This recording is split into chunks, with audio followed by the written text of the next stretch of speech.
Halo guys, kembali lagi bersama aku dengan Najib Hamdi. Kali ini kita akan belajar fisika kelas 8, tekanan, zat, padat, dan penerapan di kehidupan sehari-hari. Siapa yang pernah menggunakan jam dinding atau menggantungkan bingkai foto? Nah, kalau pernah, kamu pasti tahu nggak? Kenapa sih paku yang menahan bingkai fotomu bisa menancap dan menembus pada tembok yang tebal? Betul banget.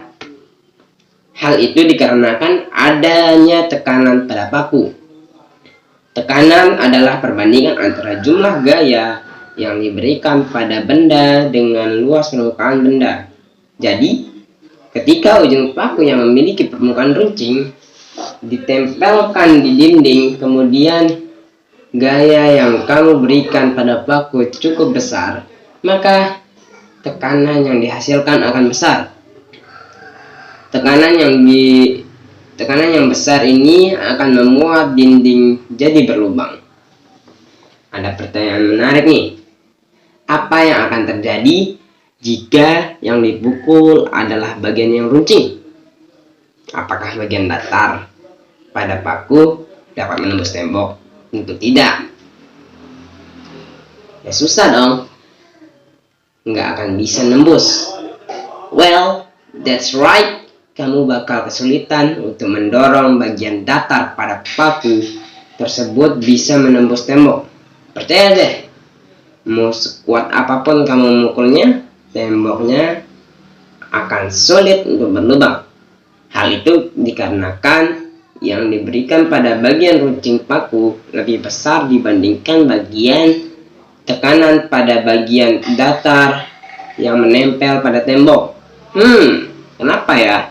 Kok bisa? Hal ini karena terdapat tekanan zat padat pada paku tersebut. Oke guys, rumus tekanan pada zat padat.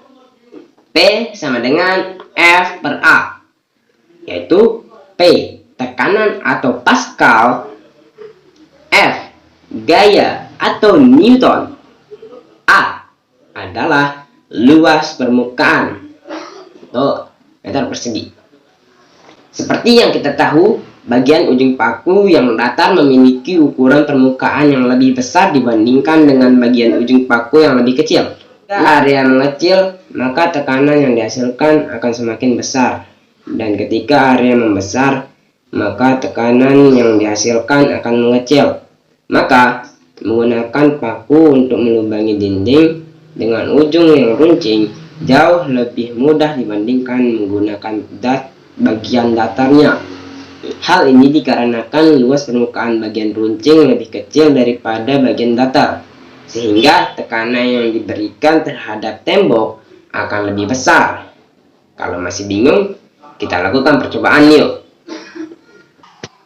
Oke guys, kegiatan untuk mengetahui tekanan pada zat padat, alat dan bahan, yaitu tangan dan korek api. Caranya adalah jepitlah sebatang korek api di dua ujungnya menggunakan jari telunjuk dan ibu jari seperti gambar. Ujung korek api yang ada gumpalannya diletakkan di ibu jari. Nah, jika sudah, tekanlah batang korek api tersebut. Apa yang akan kamu rasakan? Ulangi langkah-langkah dengan memberikan tekanan yang agak keras. Apa yang kamu rasakan? Potonglah ujung korek api yang ada gumpalannya. Kemudian ulangi langkah 2 dan 3. Apa yang kamu rasakan? Apakah sakit? Yap, sakit kan? Ketika batang korek api kamu tekan di antara ibu jari dan telunjuk, kamu akan merasakan sakit di bagian ibu jari dan telunjuk. Karena ketika tekanan ditambah, rasa sakit pun semakin bertambah. Tetapi ujung korek api dengan gumpalan memberikan tekanan yang relatif kecil daripada ujung satunya. Kok bisa ya? Berdasarkan percobaan di atas, kamu memberikan gaya yang sama pada kedua ujung korek api. Tetapi gaya yang diberikan korek api pada ibu jari dan telunjukmu berbeda. Hal ini disebabkan karena perbedaan luas permukaan antara kedua ujung korek api tersebut. Ujung korek api yang mempunyai gumpalan memberikan tekanan yang relatif kecil daripada ujung korek api yang tidak mempunyai gumpalan. Semakin kecil luas permukaan tepat gaya bekerja, semakin besar tekanan yang dihasilkan gaya tersebut. Jadi, ada perbandingan terbalik antara tekanan dan luas permukaan. Oke guys, cukup itu sekian dari saya, Najib Hamdi. Assalamualaikum warahmatullahi wabarakatuh.